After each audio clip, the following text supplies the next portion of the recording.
जोहार शिवा जोहार। आज आप सभी को इस 280 कड़ी की आर्थिक मेगा प्लान में बहुत बहुत हार्दिक स्वागत है। आज जो विषय हम लोग सारे मिलकर यहाँ चिंतन मंथन करने वाले हैं वो आसान विषय नहीं है, क्योंकि यह विषय हमारे लिए नया है। आर्थिक आज़ादी की हम बात करने वाले हैं, आर्थिक मेगा प्लान की बात करने वाले हैं, जो हमारे समुदाय के लिए, आदिवासी समुदाय के लिए बहुत ही मुश्किल विषय है। क्योंकि हमारे पूर्वजों ने बिजनेस व्यापार को ठगने लुटेरों का बिजनेस मानते थे, उन लोगों ने कभी किया नहीं, इसलिए हम उस ओर कभी भी ध्यान नहीं दिए। लेकिन अब स्थिति परिस्थिति बदली है, बहुत सारे हमारी आवश्यकताएँ बढ़ी हैं, बहुत सारे हमारे इर्द गिर्द के पर्यावरण या इर्द गिर्द के चीज़ें बहुत बदली हैं, और बदलते दुनिया में हमें भी बदलने की आवश्यकता है। क्योंकि आने वाले समय में जो नौकरियां हैं वो कम होती जा रही हैं। आपका जो हमारे कृषि उपज थे वो भी सिकुड़ती जा रही है, वन उपज है वो भी समाप्त हो रहे हैं, क्योंकि वन घटती जा रही है। मजदूरी ही एक विकल्प रह जाता है, और मजदूरी से हम आर्थिक आज़ादी की बात नहीं कर सकते। तो इस दुनिया में दो ही तरह के लोग पाए जाते हैं आर्थिक रूप से, एक अमीर एक गरीब। जो गरीब होता है वह आर्थिक गुलामी में जीता है, और जो अमीर होता है आर्थिक आज़ादी पे जीता है। तो हमारे जो स्रोत हैं, 4 स्रोत हैं इनकम के, आय के। पहला है नौकरी, जिसकी बात हमने कही कि नौकरी घट रही है, और नौकरी से हम आर्थिक आज़ादी प्राप्त नहीं कर पाएंगे। हम जब तक नौकरी है तब तक हम खाते पीते हैं, जीते हैं, और मुश्किल से जो है महीने का इंतज़ार करते हैं, फिर किसी तरह हम महीना पूरा करते हैं, चलते रहते हैं, बट हमें आर्थिक आज़ादी नहीं मिलती है। दूसरा है कृषि। कृषि दिन पर दिन घटती जा रही है। हमारे पूर्वजों ने हमें बहुत बड़ी संख्या में ज़मीन हस्तांतरित किया था, और हम उस ज़मीन पे हमारे जो बाप दादा थे सक्षम थे हमारी आवश्यकताओं को पूरा करने के लिए। वो ज़मीन हमारी आवश्यकताओं को पूरा करती थी, तो हम कभी नहीं सोचते थे कि हमें आगे चलकर बिजनेस व्यापार करने की आवश्यकता है। लेकिन अब ज़मीनें कई हिस्सों में बंटवारा होते जा रहे हैं, और टुकड़े टुकड़े भी होने, छोटे भी होते जा रहे हैं। और जिस प्रकार से आने वाली 2-3 पीढ़ी के बाद जो ज़मीन का हिस्सा जो मिलेगा हमारे लोगों को, वो छोटा होगा। किसी को 50 डिसमिल हो सकता है, 1 एकड़ हो सकता है, 1.5 एकड़ हो सकता है। तो उससे हम अपनी पूरे परिवार का साल भर का आवश्यकता को पूरा नहीं कर सकते हैं। तो फिर हमें नए तरीके से सोचना होगा, और जिस प्रकार से वैश्वीकरण है या आपका औद्योगिकीकरण है, और जिस तरह की नीति जो सरकारें बना रही है वो पूंजीपतियों के हिसाब से बनती है। तो हम अपने जल जंगल ज़मीन को बचाने के लिए आंदोलन करते हैं, और आंदोलन वही करता है जिसके पास समस्या होता है, और सबसे ज़्यादा आंदोलन आदिवासी करते हैं। इसका मतलब आदिवासियों के पास सबसे ज़्यादा समस्या है, इसलिए हम आंदोलन करते हैं, क्योंकि वो आसान तरीका है। हमारे पास पैसे नहीं हैं तो हम जुडिशल सिस्टम में, कोर्ट कचहरी में नहीं जाते हैं, उनके लिए हमारे पास पैसे नहीं है। तो आसान तरीका हमारे पास होता है आंदोलन। जब आंदोलन करते हैं तो फिर बहुत सारे केस मुकदमों में हमें जाना पड़ता है, फिर पूरी लाइफ उसी में फंस जाती है। तो कहीं ना कहीं हमें अब व्यापार व्यवसाय की ओर भी सोचना होगा, ताकि आंदोलन से हटकर हमें बहुत सारी चीज़ों पे चुनौती देने होंगे अदालतों में ही, और उसके लिए पैसे की आवश्यकता होगी। तो हम नौकरी करके वो नहीं कर पा रहे हैं, या हम कृषि के माध्यम से उतनी आय हमारी नहीं हो पा रही है। और आने वाले समय में जैसे हमने बताया कि वो बहुत संकुचित हो जाएगा हमारा कृषि का आय, वनोपज भी कम हो जाएगा, क्योंकि वन जो है घटते जा रहे हैं।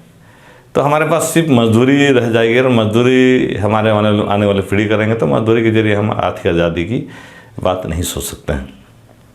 तो कहीं ना कहीं हमें अब व्यापार व्यवसाय की बात करना होगा, सोचना होगा, चिंतन मंथन करना होगा, क्योंकि हमें अगर ज़मीन बचानी है, हमें विस्थापन से बचना है, हमें बेरोजगारी हटा के रोज़गार पैदा करना है, हमें पलायन से बचना है, और हमें जो है जितने भी कानून हैं उनको जो है आदिवासियों के लिए जो संविधान में दिए गए हैं या जितने भी सुप्रीम कोर्ट के जजमेंट जिसकी जिक्र या बातें हम करते हैं, जगह जगह लोग करते हैं, उन सारी चीज़ों को अगर लागू कराना है तो कहीं ना कहीं हमें आर्थिक दबदबा इस देश में बनाना होगा। क्योंकि हमने देखा है, पिछले इतिहास से भी हम लोग अनुभव किया है कि जिसके पास आर्थिक ताकत होता है, नीति भी सरकारें उसी हिसाब से बनाती हैं। तो आज जितनी भी नीति बन रही है वो आर्थिक या पूंजीपतियों के हिसाब से बन रही है, और जिस दिन हमें लगता है कि जिस दिन हम भी आर्थिक रूप से सशक्त या दबदबा बनेंगे तो नीतियाँ हमारे हिसाब से बनेगी, और जितने भी कानून संविधान की बात करते हैं जो लागू नहीं हो रहे हमारे हिसाब से लागू होंगे। तो कहीं ना कहीं हमें अब इस ओर विचार करना होगा, और इसके लिए जो है दो चीज़ की आवश्यकता है, एक है बाजार और दूसरा है पूंजी, और यही दो चीज़ें हमारे पास नहीं हैं। अन्यथा हमारे पास ज़मीन है, ज़मीन में प्रचुर मात्रा में संसाधन है, हमारे पास खनिज है, जल हमारे क्षेत्रों पर पर्याप्त मात्रा में है, जंगल हैं, सारे संसाधन हैं, फिर भी हम व्यापार व्यवसाय के बारे कभी हमने सोचा नहीं। जबकि जो व्यापार व्यवसाय कर रहे हैं उनके पास ना ही पूंजी है, ना ही बाजार है, ना ही ज़मीन है, फिर भी वे कैसे कर लेते हैं? वो पैसे बैंक से लेते हैं, जिस बैंक से लेते हैं वो पैसे हमारे ही वहाँ जमा रहती है, और जो ज़मीन जो इस्तेमाल करते हुए हमारी ज़मीन होती है, जिसको वे लोग जो है या तो छल से छीन लिया जाता है या सरकारी दबाव या डंडे से मारकर जो है हमारे को बेदखल या विस्थापित कर दिया जाता है, और हमारी ज़मीन में वो बिजनेस करते हैं। हम आंदोलन करते हैं, कुछ समय के लिए अपने जंगल ज़मीन को बचा लेते हैं, लेकिन लंबे समय तक हम बचा नहीं पाते हैं। हम बार बार कोशिश करते हैं, लेकिन आखिरकार वो ज़मीन हमारी चली ही जाती है। तो आने वाले समय पर अगर हमें अपने ज़मीन को लूटने से बचाना हो और हमें आपका विस्थापन पलायन से बचना हो, तो कहीं ना कहीं हमें व्यापार व्यवसाय करना होगा, और उसके लिए जो है हमें चाहिए पूंजी। अब पूंजी कहाँ से आएगा? तो पूंजी के लिए हमें आपका जो है, जो हम लोगों ने आपका इस मेगा प्लान में जो है बहुत चिंतन मंथन के बाद में आपका, जैसे कि आपको बताया हमने कि आज जो आर्थिक मेगा प्लान हो रहा है ये 280 कड़ी है। उससे पहले 279 कड़ी की बैठक हो चुकी है। तो उसमें हम लोगों ने जैसे आपका बहुत सारी नीतियाँ आपका लिखित बनाई हैं, जैसे आपका पारंपरिक आदिवासी महासभा स्थापना नीति 2020 में बनाई गई, जो सामाजिक नियमावली उसमें लिखित रूप से बनाए गए हैं कि हमारी रीति, अर्थनीति, अन्य नीति और साथ में दंड संहिता क्या होगा, और किस तरह से हमारा पूरा व्यवस्था और रोजगार व्यवसाय पूरा सिस्टम कैसे चलेगा। जिस प्रकार देश की स्ट्रक्चर या संरचना जो है, आपका जिला है, जिला से आपका राज्य है, राज्य से केंद्र है, तो उनके पास कोष है। राज्य को चलाने के लिए एक राज्य की कोष होती है, और केंद्र सरकार को चलाने के लिए केंद्र की कोष होती है, और वे सारी चीज़ें संविधान से चलते हैं। तो हमें भी कहीं ना कहीं उसी मॉडल में हमें आपका प्रखंड स्तर पे, जिला स्तर पे, राज्य स्तर पर, केंद्र स्तर पर हमारी संरचना को आपका सशक्त करना होगा। और हमें जिस तरह से आप सबों को मालूम है कि आदिवासियों पे ऑलरेडी हमारी व्यवस्थाएं हैं, जैसे उरांव में पढ़ा व्यवस्था है, संथाल में आपका माझी परगना व्यवस्था है, मुंडा में मानकी मुंडा व्यवस्था है, वो आपका भील में आपका पटेल गामिती व्यवस्था है, गोंड में हजोर भूमकाल व्यवस्था है। तो वो सारी चीज़ें हैं, हमारे पास व्यवस्थाएं हैं, लेकिन वही व्यवस्थाएं हमारे प्रखंड स्तर पर या गांव स्तर तक सशक्त हैं, लेकिन हम गांव से बाहर प्रखंड स्तर में जाते हैं तो कमज़ोर हो जाती है। जब से हम जिला स्तर में, राज्य स्तर में जाते हैं तो बहुत ही कमज़ोर हो जाती है, क्योंकि उसके लिए कोई स्ट्रक्चर हमारे पास नहीं है, और उसे सशक्त करने के लिए हमारे पास कोई आपका पूंजी या फंड नहीं है। तो कहीं ना कहीं हमें उस दिशा में सोचना होगा। तो इसीलिए हम लोगों ने आपका जो है 2020 में पारंपरिक आदिवासी महासभा नीति 2020 बनाई, और इस नीति के तहत हम कैसे अपनी व्यवस्थाओं को अधिक सशक्त और मजबूत कर सकते हैं केंद्रीय स्तर पर, और इसको चलाने के लिए हमें फंड की आवश्यकता पड़ेगा। इसलिए हम लोगों ने सामाजिक उत्तरदायित्व कोष नीति 2020 बनाई। इसके तहत हम जो विभिन्न स्तर पे जो हमें पूंजी की आवश्यकता होगा, इससे हम फुलफिल कर सकते हैं। और ये पूंजी कहाँ से आएगी? ये सामाजिक उत्तरदायित्व कोष नीति 2020 के तहत जो हमने नीति बनाई है, उसमें बरार सिस्टम लाया गया है। और बरार सिस्टम आदिवासियों के लिए नया है, लेकिन कुछ समुदायों के लिए ये हिंदी शब्द है या अंग्रेजों का दिया हुआ शब्द है, तो अटपटा लगेगा। लेकिन मोटा मोटी बरार सिस्टम जो है, जिस प्रकार सामुदायिक काम गाँव में होते हैं, तो हम चंदा के माध्यम से जो है उसको क्रियान्वयन करते हैं। गांव में बराबर हम सभी लोग बराबर रूप से चंदा जमा करते हैं और उसको सामाजिक रूप से काम करते हैं, तो उसको हम बरार करते हैं। लेकिन वो गाँव तक सीमित है। जैसे मैं भी बात कर रहा था संथाल में, तो वहाँ उसको मुराई बोलते हैं। ऐसे उराव में उस शब्द अलग हो सकता है बरार का, और बाकी समुदाय में भी अलग अलग हो सकता है। तो उसको संशोधन के माध्यम से उस शब्द को आपको इनकॉर्पोरेट इस नीति में किया जा सकता है। जिस प्रकार हम देखते हैं मुसलमानों में ज़कात सिस्टम है, 3% से 15% वे लोग जो है अपने वार्षिक आय का समाज के लिए वो खर्च करते हैं, ताकि सारे सामुदायिक कार्य चाहे क्षेत्रीय लेवल में, केंद्रीय लेवल या अंतर्राष्ट्रीय लेवल में करते हैं। उसी प्रकार अब बहुत छोटी कम्युनिटी है सरदार जो है पंजाबी, लेकिन वे करोड़ों लोगों को डेली खाना खिलाते हैं, बहुत सारे सामाजिक काम करते हैं। तो कहीं ना कहीं वे अपने इसी बरार या इसी नीति के तहत वे सामाजिक दायित्व के तहत वे फंड जमा करते हैं, उससे बहुत सारी चीज़ें वो करते हैं। तो हमें आवश्यकता है कि इस बरार जो नीति के तहत जो हमें आपका एक कोष का निर्माण करना है, एक कोष निर्माण करने के लिए हम लोगों ने इस नीति के तहत 4 प्रकार का बरार सिस्टम लाया है। एक बरार सिस्टम है उत्तरदायित्व बरार, जो उन लोगों के लिए है जो नौकरी पेशा नहीं है लेकिन 18 साल से ऊपर है, हाउस वाइफ है, तो वे लोग 1 रुपया प्रतिदिन उनका बरार सिस्टम लाया गया है। तो हम 12 करोड़ आदिवासी देश में है, अगर 1 रुपया अगर हम ईमानदारी से जमा करते हैं तो 12 करोड़ एक दिन में जमा हो जाता है। तो हम एक टेंटेटिव एक हाइपोथेटिकली ये चीज़ें लिए हैं, तो हमको एक मानसिक रूप से उनको बिल्ड करना होगा कि भाई 1 रुपया कहाँ से आएगा एक दिन में। तो हम अगर 2 चाय पीते हैं तो 1 चाय हम कम पियेंगे तो कुछ पैसा बच जाएगा। या हम सब्जी खरीदने मार्केट में जाते हैं, अगर हमारे महिलाएं मोल मोलाई करके अगर 5 रुपया 2 रुपया 3 रुपया बचाते हैं तो उसे बड़ा सिस्टम वो लोग देंगे। एक प्रैक्टिस या एक सिस्टम एक डेवलप हो सकता है। दूसरा बरार है आपका प्रतिनिधित्व बरार। वह बरार जो है 1% है, वो कर्मचारियों के लिए जो हमारे लोग नौकरी में हैं, वे डायरेक्ट हम समाज को कंट्रीब्यूट नहीं करते हैं, लेकिन हम लोग चाह रहे हैं बरार के माध्यम से, तो उनके लिए 1% उनकी वार्षिक आय का बरार रखा गया है। तीसरा बरार है उपज बरार। उपज बरार जैसे वनोपज या कृषि है, तो उनके पास हार्ड कैश नहीं है लेकिन उपज है, 100 टन आपका वनोपज इकट्ठा करते हैं, तो उसका 1% 1 टन या 1 क्विंटल सालाना उनको बरार सिस्टम पे करना होगा। और चौथा बरार है अतिरिक्त बरार, जिसमें स्वेच्छा से जो लोग अपना दान देना चाहते हैं, कंट्रीब्यूट करना चाहते हैं, तो वे लोग दे सकते हैं। इससे हम एक सामुदायिक संपदा खड़ा करना चाहते हैं। हम अपने लिए एक कोष का निर्माण करना चाहते हैं, जिसे हम अपने व्यवसायों को प्रखंड स्तर पे, जिला स्तर पे, राज्य स्तर पर, केंद्र स्तर पर मजबूत करना चाहते हैं।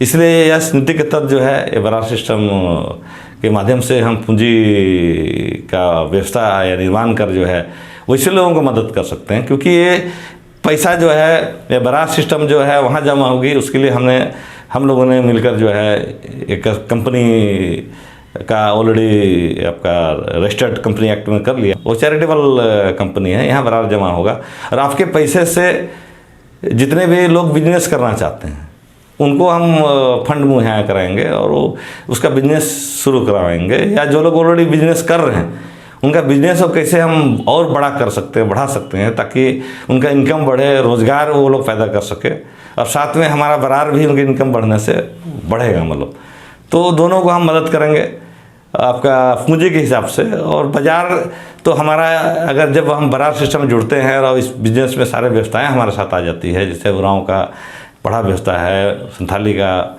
माझी परगना है, या मुंडा का मानकी मुंडा है, या गमती पटेल या हजोर भूमकाल व्यवस्था है, तो आता है वो बाज़ार हम खुद ही। तो जितनी भी उपज है उससे 60% बाज़ार तो हम खुद हैं। तो इसीलिए बाज़ार का एक समस्या भी बहुत मुश्किल नहीं है हमारे लिए, क्योंकि हम ऑलरेडी हमारे पास 12 करोड़ लोग हैं, और 12 करोड़ लोग साथ में गाँव में और भी हमारे जो दलित भाई हैं या ओबीसी हैं साथ में, जैसे चमार, डोम, घासी, और जो सपोर्ट जो ग्राम सभा का करते हैं, लोहार है, कुम्हार है, तो उनकी संख्या जोड़ देने से हम 60-70 करोड़ हो जाते हैं। तो हम 60-70 करोड़ लोगों की बाज़ार की बात कर रहे हैं, तो उतनी बड़ी बाज़ार में है। तो हम इस पैसा जो सामाजिक समुदाय से हम हर आपका गांव में एक रिटेल शॉप खोल सकते हैं, जहां बड़े बड़े कंपनियों के माल जो हम खुद इस्तेमाल करते हैं। जैसे कि उदाहरण स्वरूप हम एक आइटम लेते हैं, जैसे आपका साबुन है, लक्स साबुन, तो वे इतने लोग 60-70 करोड़ लोग महीने में आपका 15 से 20 करोड़ साबुन इस्तेमाल करते हैं। तो हम इस कंपनी के माध्यम से हिंदुस्तान लेवल से होलसेल में एक्स फैक्ट्री प्राइस में आपका जो है 15 करोड़ हर महीना साबुन खरीदेंगे, वो सारा हमारा रिटेल शॉप बन जाएगा। तो हर आइटम में ऐसे ही होगा। तो जितने भी कंज्यूम हम करते हैं, उपयोग करते हैं, गाँव में हमारे लोग करते हैं, वो सामान अब इस कंपनी के माध्यम से आपको मिलेगा। तो वो एक कंपनी भी का इनकम बढ़ रहा है, आपको एक रोज़गार मिल रहा है, प्लस हम आर्थिक रूप से सशक्त हो रहे हैं। तो ये जो हमारे अंदर आ रहा है गाँव पे सामान, उसकी बात करें, एक तो वो एक गेटवे हो गया। दूसरा जो हमारे जितने संसाधन हैं गाँव पे, चाहे आपका मिट्टी से लेकर, बालू से लेकर, आपका जड़ी बूटी से लेकर, जितने भी आपका फल फ्रूट सब्जियां, जितनी भी हर चीज़ बिकता है। आपको सिर्फ ब्रांडिंग और मार्केटिंग करने की आवश्यकता है। मतलब इवन आपका चिकना मिट्टी, काला मिट्टी भी आपका 5 स्टार होटल में बेची जा सकती है।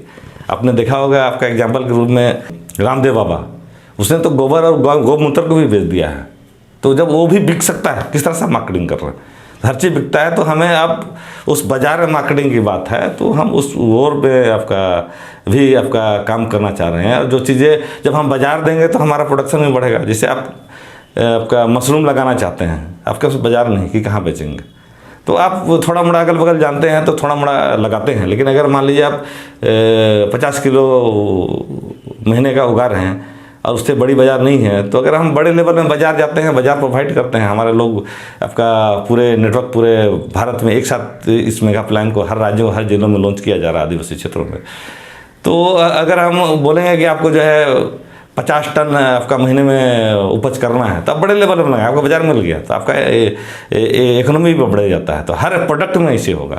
अब एग्जाम्पल के रूप में देख लीजिए, आपका गुजरात में एक आइटम है दूध। तो दूध के माध्यम से वो गुजरात जो है इतने लाखों लोगों को जोड़ा है गाँव तक, और दूध के माध्यम से ही सारे लोग उसमें जुड़े हैं, और उससे पूरे देश को सप्लाई हो रहा है। उसकी आर्थिक स्थिति कितनी है, जबकि हमारे क्षेत्रों में तो अनगिनत संसाधन है, अनगिनत संसाधन है जिसकी हम बाजारीकरण या व्यवसाय कर सकते हैं। तो उसको करने की आवश्यकता है।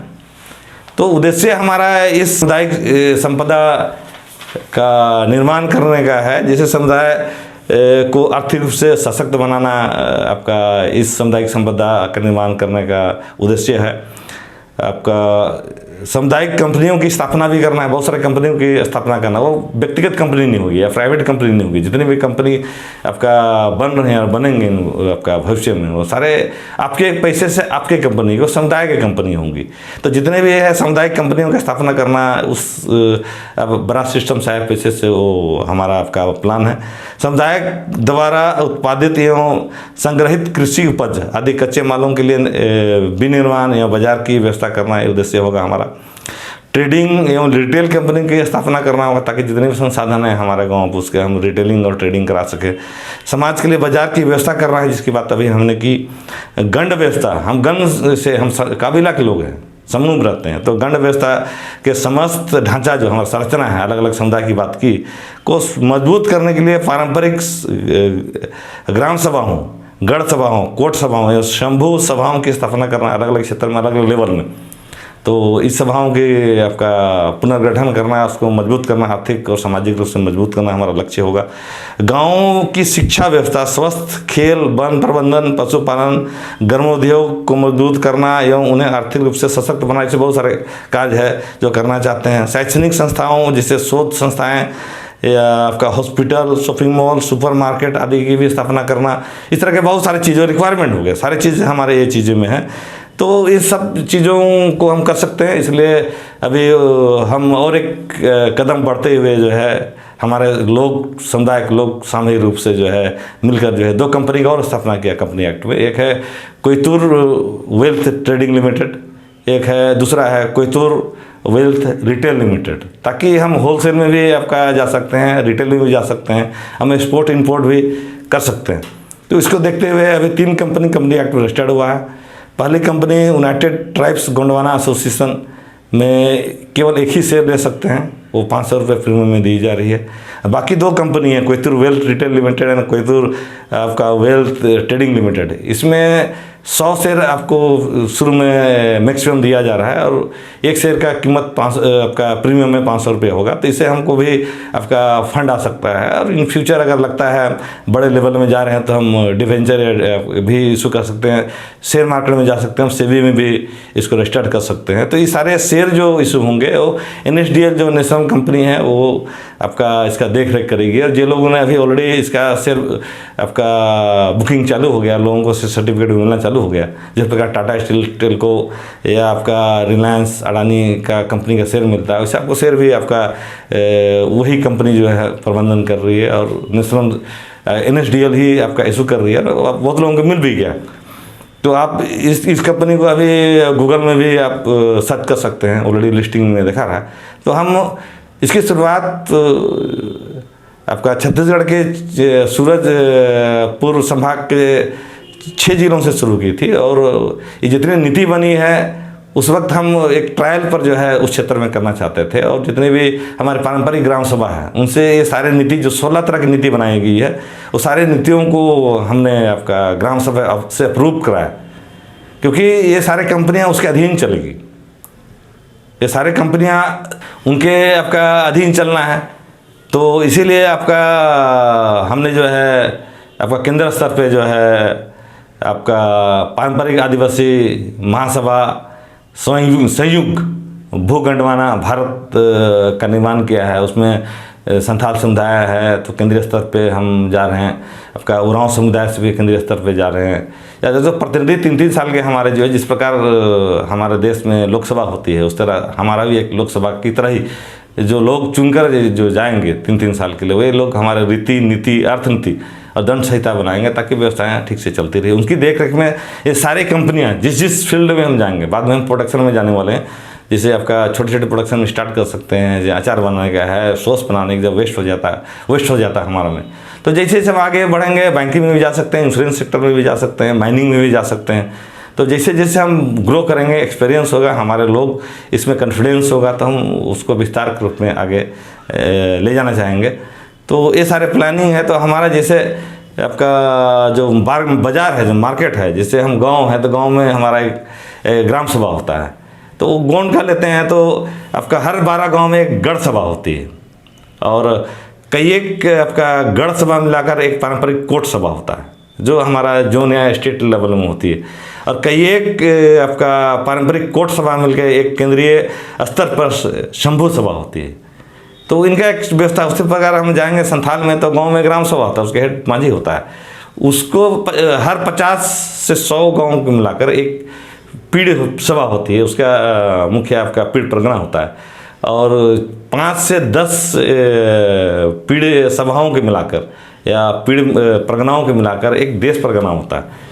तो इसकी व्यवस्था है और देश लेवल में पूरे देश में मिलाकर जो है भारत जकात माझी परगना ये लोगों ने बनाया है, बट हमारे पास केंद्रीय स्तर पर कोष नहीं है उनको सशक्त चलाने के लिए। तो अभी ये सामुदायिक संपदा जो हम निर्माण करेंगे उससे हमारे हर स्तर पे संचालन बेहतर कर सकते हैं, नियंत्रण बेहतर कर सकते हैं, सशक्त बेहतर बना सकते हैं और आपका जो है हम आपका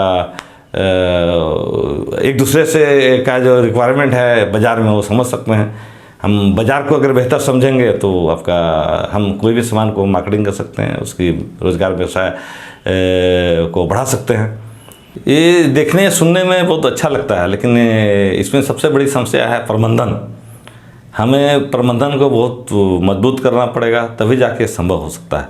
तो इसके लिए हमने प्रबंधन या नियंत्रण की संरचना भी बनाई है, जिसमें आपका अलग अलग परियोजना जो इस शुरुआत करेंगे। जैसे कंस्ट्रक्शन में है तो हमारे पास कंस्ट्रक्शन लाइन में जाने के लिए विशेषज्ञ परियोजना परिषदें होगी हर फील्ड के लिए। तो बैंकिंग में जाएंगे तो बैंक से जानकार लोग जो है उस परिषद में होंगे, जो उस योजना परियोजना जो हम स्टार्ट करेंगे उसका अप्रूवल देंगे। जब तक वो अप्रूवल नहीं देगा हम स्टार्ट नहीं कर सकते हैं। तो कंस्ट्रक्शन सिविल इंजीनियरों का होगा, वैसे बैंकिंग वाला एक्सपीरियंस आदमी होगा। तो जिस फील्ड में भी जाएंगे हम, या जिस फील्ड में हम रोजगार व्यवसाय जाएंगे, तो हमारे पास विशेषज्ञ परिषदें होंगी, और हर परिषद के नीचे जो है बहुत सारे आपका हर अलग अलग जो कंपनी या सेक्टर में काम करें उसके लिए कंपनी डायरेक्टर्स होंगे, उसके नीचे सीईओ होंगे, एमडीज होंगे, मैनेजर होंगे। जैसे अब सारी कंपनियों में एम्प्लॉय होते हैं, स्ट्रक्चर जो वही होगा। तो जिस प्रकार हम अमेजन को देखते हैं, तो अमेजन एक कुछ नहीं बनाती, सिर्फ ट्रेडिंग करती है। तो ट्रेडिंग करती फिर भी उसके पास करीब 1.25 लाख से 1.5 लाख एम्प्लॉय भारत में उसके लिए काम कर रहे हैं। तो वो सबसे बड़ी कंपनी है, जबकि उसके पास अपना कोई संसाधन नहीं है। जबकि हमारे पास अपना संसाधन है, अपने संसाधन के साथ साथ हम बाकी कंपनियों का भी सामानों को ट्रेडिंग कर सकते हैं। हमारे पास एक बहुत बड़ा अपॉर्चुनिटी है। और जितने भी बड़े बड़े गोडाउन आ रहे हैं अडानी के, अंबानी के, वो सारे लोग इसी फील्ड में आने वाले हैं, और हमारे ही सामान लेके वो लोग उसको करने वाले हैं। तो हमें इसको शुरुआत करना होगा। इससे शुरुआत करने से ये फ़ायदा होगा कि जो हमारे संसाधन हैं वो आपका हमारा प्रखंड लेवल में बहुत सारे एससीजी है या कोऑपरेटिव सोसाइटी है, उनको काम मिल जाए उसके माध्यम से। या हमारे लोग लेबर रोजगार के लिए 200 रुपये में पलायन कर रहे थे, वो अब अपने क्षेत्रों में भी उनको काम मिल जाएगा। जहाँ पर जंगल एरिया है, पता वो का जो पत्तल है, कप है, वो बना सकते हैं। जहाँ महुआ है, इमली है, उसके प्रोसेसिंग का एससीजी कर सकते हैं। प्रखंड लेवल में बहुत सारे सोसाइटी है, रजिस्टर्ड है, वो बेकार पड़े हैं, वो लोग प्रखंड लेवल में उसको कलेक्शन कर सकते हैं। उसको जिला लेवल तक कैसे आना है, तो जहाँ तक उनकी व्यवस्था हमारे पास है वहाँ तक है। उसके बाद कंपनी उसको खरीद लेगी, जो हम रजिस्टर्ड कर रहे हैं वो सामुदायिक समूह से कंपनी खरीद के फिर उसको राष्ट्रीय अंतर्राष्ट्रीय स्तर पर उन आपका प्रोडक्ट का मार्केटिंग करेगी।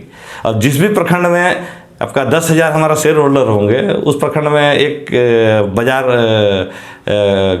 का गठन होगा, सुपर बाजार आएगा। मतलब उसी एक जिला में भी सुपर बाजार हमारा होगा, जहाँ पर हमारे प्रोडक्ट लेवल के साथ जो है वहाँ आएंगे, वो बाजार होगा हमारा।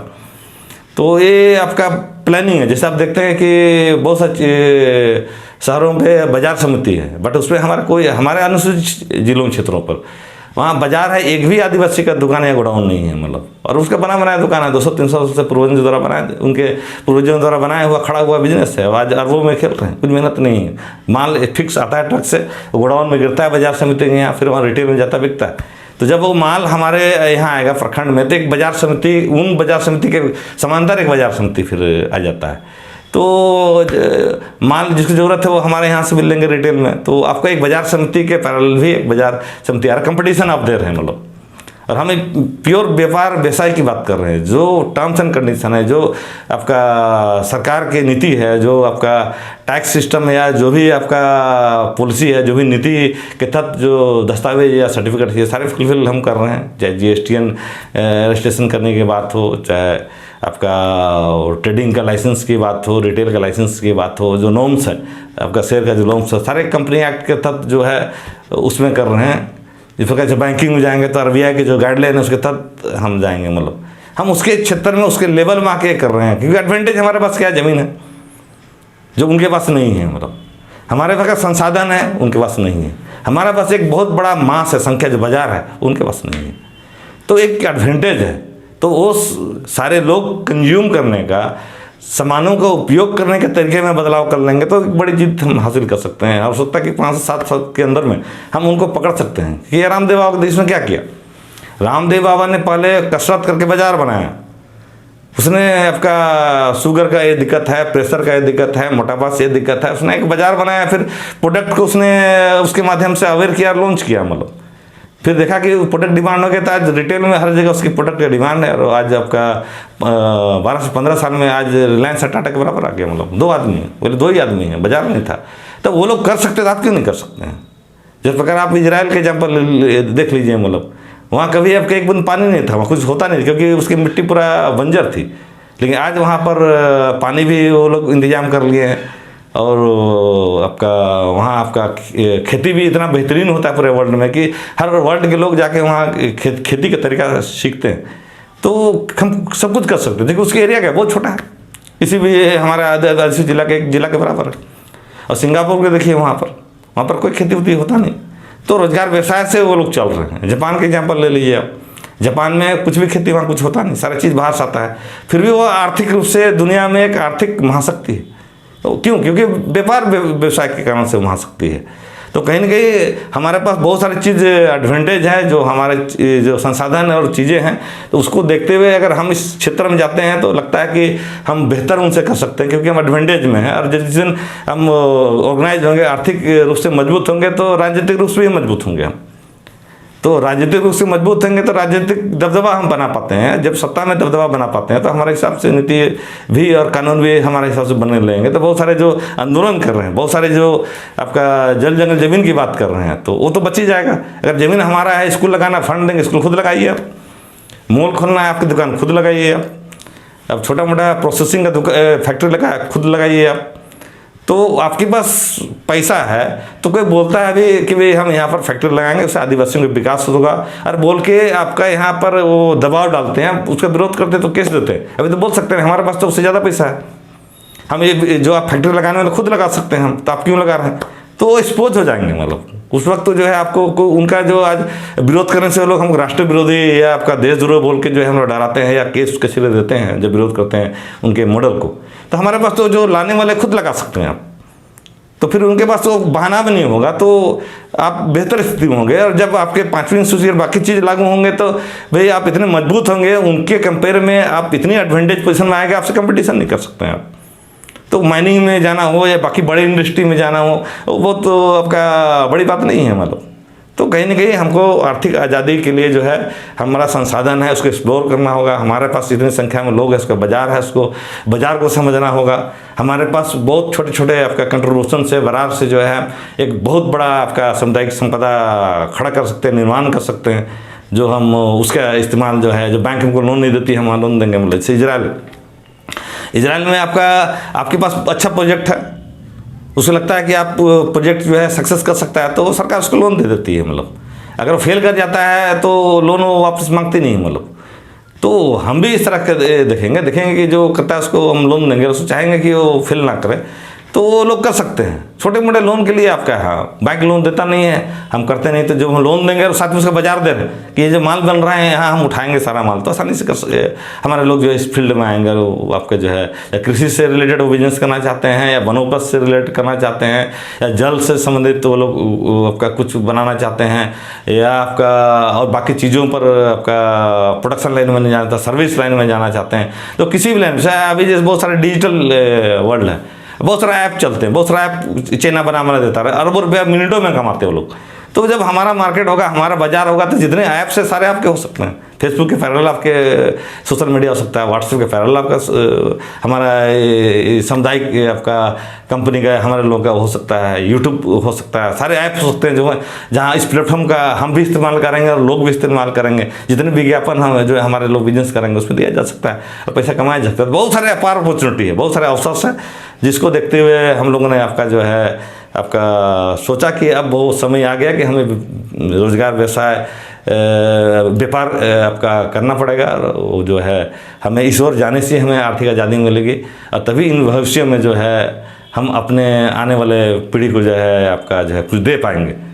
तो जिस प्रकार हमारे पूर्वजों ने हमें ज़मीन हस्तांतरित किया, तो हम आने वाली पीढ़ी को सामुदायिक संपदा को ट्रांसफ़र करना चाहते हैं। आने वाली पीढ़ी की जितने हज़ारों कंपनी बन जाएंगे आपका इस पैसे से, हज़ारों कंपनियों को ट्रांसफ़र करें। ये सारे पब्लिक कंपनी, सामाजिक कंपनी है, और सारे कंपनियों को देख रेख जो हमारी सामाजिक बॉडी राज्य में आपका जब विधानसभा की तरह हर आपका समाज से लोग चुन के जा रहे हैं, समाज के लोग वो रीति नीति और दंड संहिता राज्य स्तर में बना रहे हैं, केंद्र स्तर में भी बना रहे हैं, 3-3 साल के लिए वो अपॉइंट हो रहे हैं। मतलब तो उनके अधीन सारे काम करेगी। मतलब और आपका उनके माध्यम मार्फत जो है वो मजबूत होंगे, हमारे आर्थिक रूप से भी हमारे लोग जो है सशक्त होंगे और हम आगे बढ़ेंगे। तो इसी को देखते हुए हम लोग ने सोचा कि क्यों नहीं हम अब इस विषय पर भी हम चर्चा करें या शुरुआत की, और इसकी शुरुआत हो चुकी है। जैसे आज जैसे मैंने शुरू में ही कहा कि ये 280वां बैठक है 280 बैठक आज को मिलाकर हो रही इस बिंदु पर देश के विभिन्न क्षेत्रों पे, और एक साथ हम हर एक राज्य के हर एक जिलों पर लॉन्च कर रहे हैं, और दिसंबर तक हर एक जिलों और हर एक राज्य में एक साथ हम लॉन्च करें, तब आपको बिजनेस कर पाइएगा। अकेला दुकला बिजनेस आपको लोग करने देंगे, इंटरप्रेन्योर बनने नहीं देंगे। आप मेहनत बहुत करेंगे, अकेला बहुत होगा तो आप थोड़ा मोड़ा बहुत मेहनत करने से थोड़ा मोड़ा कर सकते हैं, अपने परिवार एक दो को नौकरी दे सकते हैं। बट एक इंटरप्रेन्योर बनना है, हजारों लोग हम नौकरी देना चाहते हैं, वो नहीं कर पाएंगे, आपके पास संसाधन होते भी नहीं कर पाएंगे। तो कहीं ना कहीं हम समुदाय में रहने वाले कबीला के लोग हैं, और सामूहिक स्तर में सोचना होगा, और सामूहिक स्तर पे हम करेंगे। एक बहुत बड़ा बिजनेस का हमारे पास जो है एक छाता होना चाहिए, एक आपका जो है सुरक्षा कवच होना चाहिए। जो छोटे छोटे हम लोग बिजनेस करेंगे जो हमारे गांव पे, उसको सुरक्षा कैसे इस कंपनी के माध्यम से प्रोवाइड कर सकते हैं, ताकि हम जो है केवल देश में नहीं, हम पूरी दुनिया पे जो है नंबर 1 कंपनी बन सकते हैं। तो आर्थिक रूप से हम सशक्त हो सकते हैं, मजबूत हो सकते हैं, हम आने वाली पीढ़ी को आर्थिक आज़ादी भी दे सकते हैं, उसकी गुलामी से बचा सकते हैं, हमारा जल जंगल ज़मीन जो लूट रहा है उससे बचा सकते हैं, विस्थापन पलायन जो लोग हमारे कर रहे हैं, फैक्ट्री लग रहा है हम पलायन कर रहे हैं, विस्थापन कर रहे हैं, उससे हम बच सकते हैं। हम खुद व्यवसाय करेंगे, बेरोजगारी को हम समाप्त कर सकते हैं। जिस प्रकार हमारे लोग मजदूरी के लिए पलायन कर रहे हैं, जब खुद उसके घरों के आसपास में सारे आपका रोजगार और सारे बिजनेस व्यवस्थाएँ सारे होंगे, रात दिन काम उपलब्ध होगा, तो क्यों पलायन करेंगे। तो हमारी जनसंख्या भी यहाँ बनी रहेगी, बढ़ेगी और बेहतर मजबूत होगी। तो इन्हीं चीज़ों को देखते हुए आज हम लोगों ने आज मैं आपका जो है 280वां कड़ी इस मेगा बिजनेस प्लान पे शरीक हुआ, और संक्षिप्त में मैंने अपनी बातों कर रहा। और अभी जस्ट इस मीटिंग के बाद जो है आपका जो फीडबैक सेशन चलेगा, वो लिंक हमने शेयर किया है आपका गूगल मीट में। तो जो लोग आपका अपनी बातों को इस आपका मेगा प्लान में प्रतिक्रिया देना चाहते हैं, या कोई सुझाव देना चाहते हैं, या इस पे कुछ और आपका आपत्ति या उसमें बेहतरी करने के लिए कोई सुझाव देना चाहते हैं, तो गूगल मीट जो लिंक हमने जो शेयर किया है, उस गूगल मीट लिंक में आप जुड़ सकते हैं। और उसमें हम अभी इसके जस्ट बाद जो है अभी 2-3 मिनट के अंदर में हम जुड़ेंगे और आपस में चर्चा करेंगे और बेहतर कैसे कर सकते हैं। तो हम एक दूसरे को जोड़ने की बात कर रहे हैं। तो बहुत बहुत धन्यवाद, आप लोगों ने सुना और चाहते हैं कि इस वीडियो को ज़रूर आप शेयर करें, और जो है आपका ज़्यादातर लोगों तक पहुंचाए, और जो बात को समझ में आ रही है उसको प्रचार प्रसार करें। और जिस प्रकार हमने कहा कि ऑलरेडी तीनों कंपनी का शेयर जो है आपका इशू हो चुका है, जारी हो गया है। आपका ऑनलाइन आपका के लिए जो है 1-1.5 सप्ताह में जो है आपका हो जाएगा। वेबसाइट इसका बन चुका है, सिर्फ उस वेबसाइट का एक बैंक अकाउंट जो खुलने वाला है, खुल जाने से बैंक अकाउंट वहाँ डालेंगे और आप वेबसाइट से ऑनलाइन सारे आपके चीज़ें कर सकते हैं। तो वेबसाइट में सारे डिटेल आपका इनका हमारा वेबसाइट में सारा डिटेल आपका उपलब्ध होगा। तो वो हमारा कंपनी नहीं होगा, वो आपकी कंपनी है, आपके बरार सिस्टम से बनाई हुई कंपनी है। सिर्फ हम लोग एक आपका मेंटर के रूप में यहाँ काम कर रहे हैं। हम एक आपका दिशा देने का प्रयास हम सामूहिक से कर रहे हैं। सामूहिक संपदा है और सामूहिक पब्लिक कंपनी है, जो आपका पीढ़ी दर पीढ़ी ट्रांसफ़र होगी। अगर हम यहाँ पर काम कर पाते हैं और इसको निर्माण कर पाते हैं, तो आने वाले जनरेशन का भविष्य बहुत सुनहरा होगा। इन्हीं शब्दों के साथ बहुत बहुत जोहार, सेवा जोहार।